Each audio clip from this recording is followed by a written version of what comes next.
오늘 말씀은 신명기 29장 1절에서 6절입니다.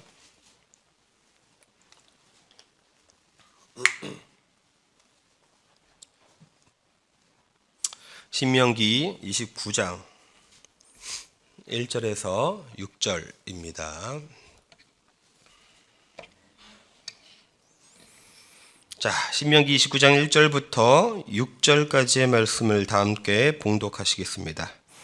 호렙에서 이스라엘 자손과 세우신 언약 외에 야훼께서 모세에게 명령하여 모압 땅에서 그들과 세우신 언약의 말씀은 이러하니라.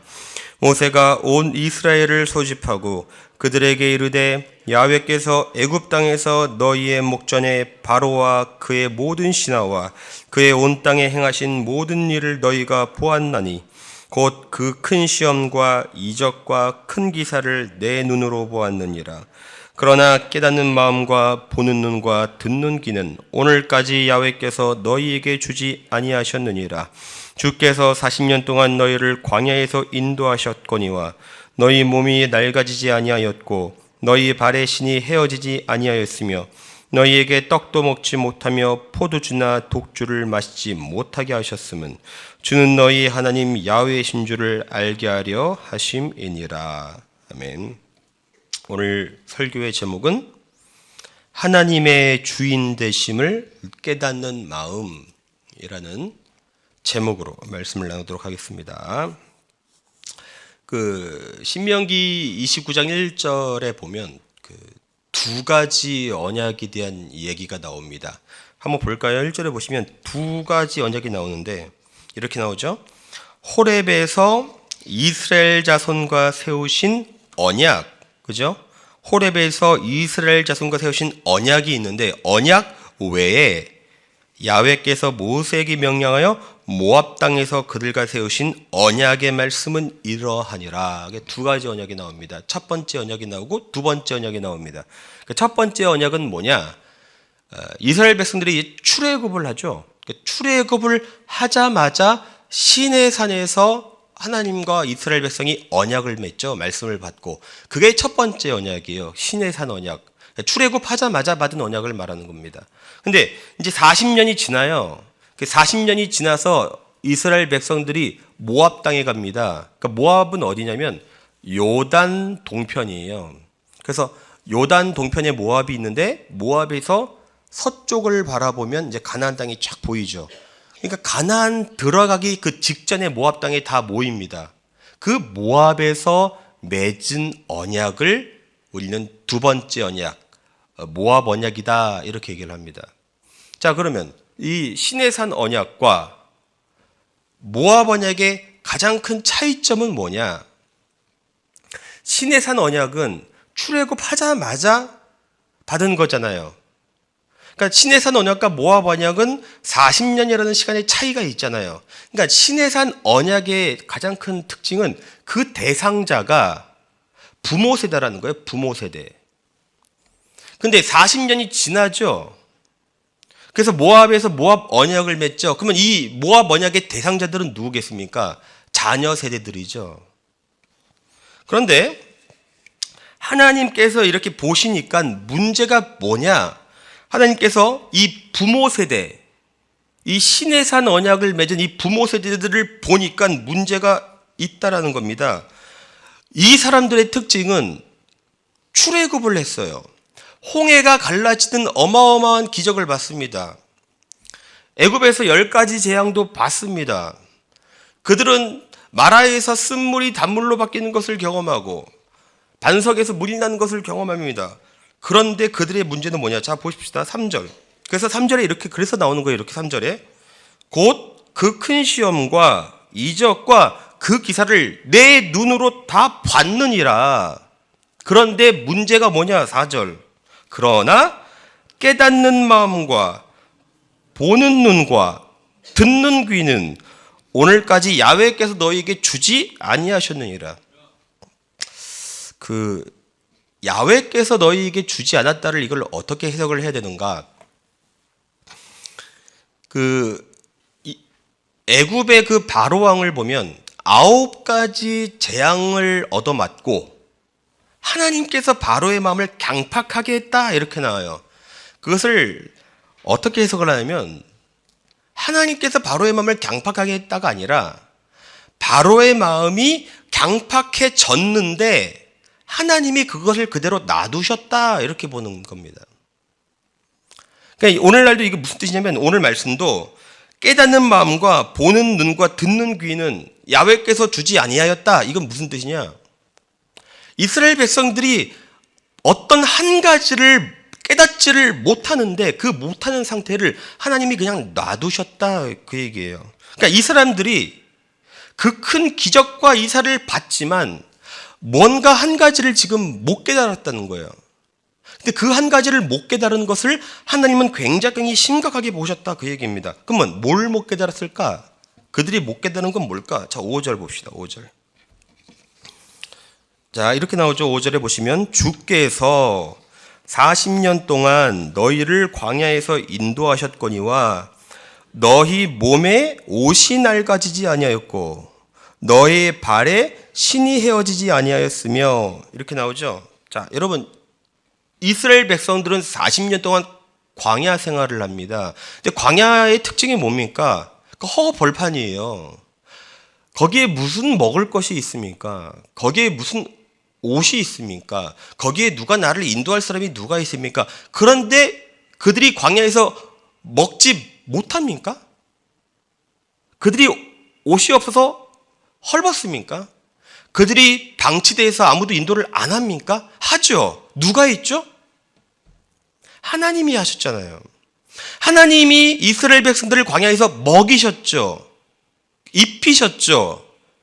인도하셨죠. 이것이 주는 메시지가 뭡니까? 하나님께서 너희의 먹는 것, 입는 것, 인도하신 것, 때로는 기적, 너희의 삶을 주관하시고 책임져 주는 분이 하나님이라는 거예요. 그러니까 하나님께서 이스라엘 백성들로 하여금 만나를 주시고 하는 그 모든 메시지는 뭐냐? 이스라엘 백성들의 주인이, 진정한 왕이, 진정한 주인이 하나님이라는 거예요. 그래서 6절에 보시면 이렇게 나오는 거예요. 6절에 보시면 너희에게 떡도 먹지 못하며 포도주나 독주를 마시지 못하게 하셨음은, 결론은 이거예요. 주는 너희의 하나님 야훼이신 줄을 알게 하려 함이라, 깨닫게 하려 함이라. 하나님이 뭐라고요? 우리의 주인이요, 우리의 왕이시요. 이것을 깨닫게 하려고 그렇게 다 하셨다는 건데 이들이 그것을 못 깨달았다는 거예요. 깨닫는 마음이 없었고 보는 눈이 없었고 듣는 귀가 없었다. 이스라엘 백성들은 하나님의 축복을 누렸지만, 은혜를 누렸지만, 말씀을 받았지만 하나님께서 자기의 진정한 주인이라고 하는 것을 그 삶 가운데 보여주지 못했다는 거예요. 자, 그러면 이 시대 사람들만 그랬느냐? 그렇지 않다는 거예요. 성경이 말하고자 하는 것은 모든 세대에서 다 그런 일이 벌어지더라. 이사야 6장 9절. 야훼께서 이르시되 가서 이 백성에게 이르기를 너희가 듣기는 들어도 깨닫지 못할 것이요 보기는 보아도 알지 못하리라. 광야 시대에서도 하나님의 주인 되심을 그들은 깨달지 못하였지만 이사야 시대에서도 이스라엘 백성들은 자기의 주인이 하나님이시오, 자기의 왕이 하나님이시라는 것을 깨닫지를 못하더라. 그런데 문제는 예수님 시대에 와서도 마태복음 13장 13절과 14절. 그러므로 내가 그들에게 비유로 말하는 것은 그들이 보아도 보지 못하며 들어도 듣지 못하며 깨닫지 못함이니라. 이사야의 예언이 그들에게 이루어졌으니 일렀을 때 너희가 듣기는 들어도 깨닫지 못할 것이요 보기는 보아도 알지 못하리라. 광야 시대에서도 하나님께서 나의 왕이시오, 나의 주인이라는 것을 못 깨닫고, 이사야의 시대에서도 못 깨닫고, 예수님 시대에도 못 깨달았다는 것입니다. 문제는 무엇이냐? 오늘날은 다르겠느냐 하는 거예요. 이 신명기 말씀을 지금 하나님께서 모세를 통해서 말씀하실 때는 그 대상이 누굽니까? 불신자입니까? 말씀을 받은 사람이요, 하나님의 기적과 은혜를 체험한 사람이요, 하나님의 소유된 백성들에게 얘기하는 거 아닙니까? 그들이 못 깨달았다는 거잖아요. 자, 그럼 교회란 무엇입니까? 교회란 하나님도 알고 말씀도 받고 은혜도 받는 것이죠. 하나님께서 하시고자 하는 메시지는 이거죠. 교회 안에서 하나님의 말씀도 듣고 받고 은혜도 받는 그 사람들 중에서도 그 인생을 보면, 그 삶을 보면 하나님의 주인 되심을 깨닫지 못하는 사람들이 많다는 거예요. 입술로는 하나님을 주님이시라고 얘기를 하지만 그러나 그 삶에서는 하나님이 정말 주인인가가 알 수 없는 삶을 사는 사람들이 많다. 그 얘기입니다. 누가복음 18장 8절을 보시면 성경 구절에서 통틀어서 가장 슬픈 구절 중에 하나가 누가복음 18장 8절입니다. 이런 말씀이에요. 내가 너희에게 이르노니 속히 그 원한을 풀어주시리라. 그러나 인자가 올 때에 세상에서 믿음을 보겠느냐? 이게 왜 슬픈 말씀이냐? 예수님은 제자들에게 이렇게 가르칩니다. 너희는 기도해야 된다. 항상 기도해야 된다. 기도하되 왜 낙심하면 안 되는지에 대해서 말씀을 해주셨어요. 왜 낙심을 하면 안 되는가? 하나님은 참되시기 때문이다. 우리 아버지는 진실하시기 때문이다. 우리 아버지는 좋은 분이기 때문이다. 너희가 구하는 것보다 더 주실 분이기 때문이다. 그러므로 구하라. 그래야만 구할 것이요. 찾으라. 찾아질 것이요. 두드리라. 열릴 것이라. 그런데 갑자기 말씀을 멈추시면서 이렇게 말씀하십니다. 그런데 인자가 올 때에 세상에서 과연 그런 믿음을 내가 볼 수 있을까? 아마도 없을 것 같구나. 이게 예수님의 슬픔이에요. 이게 예수님의 탄식이에요. 예수님께서 뭘 말씀하시는 거예요? 사람들이 말씀은 듣기는 들어도 은혜는 받기는 받아도 그 삶을 보면 하나님을 정말 나의 아버지로 모시는 사람의 삶이, 하나님을 정말 나의 왕으로, 나의 주인으로 모시는 사람들의 삶이 내가 과연 찾아볼 수 있을까? 아마 없을 것 같구나. 이 얘기입니다. 우리가 진정 예수님을 믿는다면 여러분의 이성이 아니요, 머리가 아니요, 입술이 아니요, 마음에서부터 예수님을 왕으로 모셔야 됩니다. 많은 사람들이 자기의 마음을 방치합니다. 내 마음 가운데 어떤 더러운 생각이 들어오든지 말든지 놔둡니다. 어떤 더러운 세상 가치관이 들어오든지 말든지 놔둬서 그 세상의 가치관들이 내 마음에 자리를 잡고 웅크리고 주인 행세를 하도록 놔둡니다. 세상의 많은 생각들이 내 마음 가운데 흘러들어오게 놔둬서 내 마음을 지키지 않아요. 우리는 말씀은 잘합니다. 내 마음을 지켜라. 생명의 근원이 예수남이니라. 말씀은 잘 압니다. 그러나 마음을 지키질 않아요. 내 마음 가운데 어떠한 더러운 생각, 이상한 생각, 성경과는 상관이 없는 생각들이 들어오든지 말든지 놔두면서 가만 보면 그 사람의 마음 가운데 다른 것이 주인이 되는 경우가 많아요. 마음을 지키지 않습니다. 그러므로 그 생명이 약해져 가죠. 이 일이 얼마나 무서운 일인가? 왜 무서운 일인가? 마태복음 12장은 이렇게 얘기합니다. 더러운 귀신이 사람에게서 나갔을 때에 물 없는 곳으로 다니며 쉬기를 구하되 쉴 곳을 얻지 못하고 이에 이르되 내가 나온 내 집으로 돌아가리라 하고 와보니 그 집이 비고 청소되고 수리되었거늘 이에 가서 저보다 더 악한 귀신 7을 데리고 들어가니 그 사람의 나중 형편이 전보다 더 심하게 되느니라. 이 악한 세대가 또한 이렇게 되리라. 여러분, 사람들의 마음 가운데 왜 미움이 가득합니까? 왜 상처가 가득하며 왜 열등감이 가득하고 때로는 분노와 혈기가 가득한 그 이유가 무엇입니까? 내 마음을 방치해서 내 마음 가운데 아무거나 들어와도 방치한 그 결과가 내 마음의 열등감이요, 내 마음의 분노요, 내 마음의 미움이요, 상처요, 혈기 아닙니까? 여러분, 우리가 만일 음식을 먹는다면 아무거나 먹지 않을 것입니다. 더러운 거 먹지 않을 것입니다. 깨끗한 거, 좋은 거 먹겠죠. 우리가 만약에 옷을 입는다고 할지라도 사람이 체면이 있으니까 옷을 이쁘게 해서 다려서 입고 하겠죠. 아무거나 입지 않습니다. 우리가 만약에 잠자리를 생각하더라도 내 잠자리를 돼지 우리처럼 만들어 놓고 자는 사람은 없습니다. 그러나 음식보다 더 중요한 것, 음식보다 더 중요한 게 마음인데, 의복보다 중요한 게 마음인데, 몸보다 중요한 게 마음인데 왜 그 중요한 마음은 아무렇게나 방치하는 것입니까? 그래서 그 마음의 주인이 예수님이 아니라 다른 것이 주인이 되도록 방치하십니까? 오직 내 마음을 지켜라. 생명의 근원이 이에서 남이니라. 오직 내 마음은 예수님만이 주인이 되어야 됩니다. 많은 사람들이 예수를 믿지만 거룩하게 살기가 어렵다고 말합니다. 사랑하며 사는 것이 어렵다고 말합니다. 그런데 그 진짜 이유는 거룩하게 살고 사랑하며 사는 것이 어려운 것이 아니라 진짜 이유는 예수님께서 그 사람에게 진짜 주인이 아니기 때문이에요. 여러분, 예수님께서 십자가에서 왜 죽으셨습니까? 그것은 단순히 구원 때문입니까? 아니죠. 성경은 그렇게 얘기 안 하죠. 구원 그 다음 문제까지 예수님께서 십자가에서 다 해결을 하셨는데, 그 구원, 예수님을 믿고 우리가 구원을 받은 그 구원의 다음 문제는 뭐죠? 자, 로마서 6장. 무릇 그리스도 예수와 합하여 침례를 받은 우리는 그의 죽으심과 합하여 침례를 받은 줄을 알지 못하느냐? 그러므로 우리가 그의 죽으심과 합하여 침례를 받음으로 그와 함께 장사되었나니 이는 아버지의 영광으로 말미암아 그리스도를 죽은 자 가운데서 살리심과 같이 우리 또한 새 생명 가운데 행하게 하려 함이라.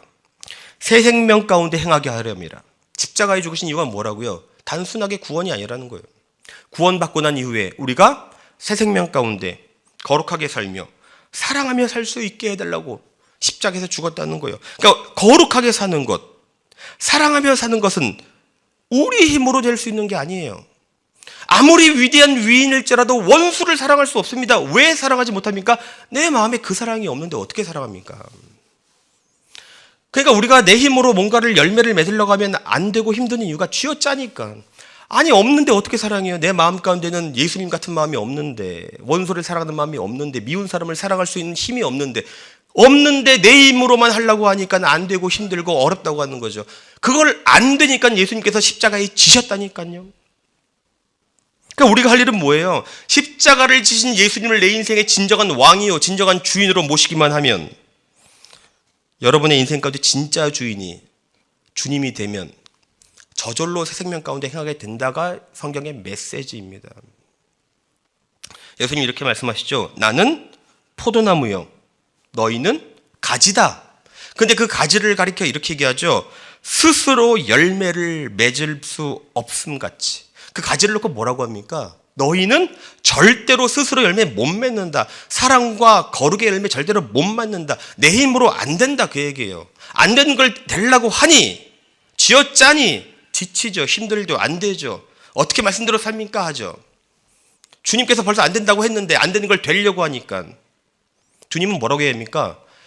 너희가 하는 유일한 방법은 가지에 붙어 있어야 된다.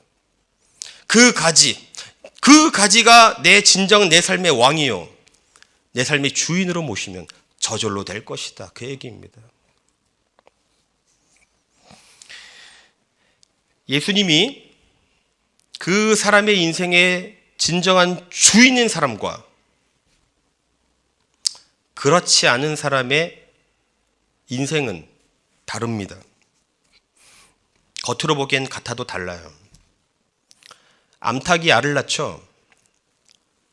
암탉이 알을 낳는 방법은 제가 보니까 두 가지더라고요. 수탉의 씨를 받아서 알을 낳으면 그것을 유정란이라고 하죠. 유정란. 근데 수탉의 씨 없이 자기 혼자 낳으면 뭐죠? 무정란이죠. 근데 이 유정란과 무정란을 놓으면 겉으로 볼 땐 똑같습니다. 후라이를 해 먹어도 똑같아요.